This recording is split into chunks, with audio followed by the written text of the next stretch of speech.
حضرت جابر رضی اللہ تعالیٰ عنہ سے روایت ہے، رسول اللہ صلی اللہ علیہ وسلم نے فرمایا، اللہ تعالیٰ ہر افطار کے وقت کچھ لوگوں کو آزاد فرماتا ہے اور یہ رمضان کی ہر رات میں ہوتا ہے۔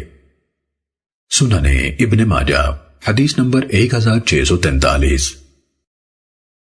صلی اللہ علی محمد صلی اللہ علیہ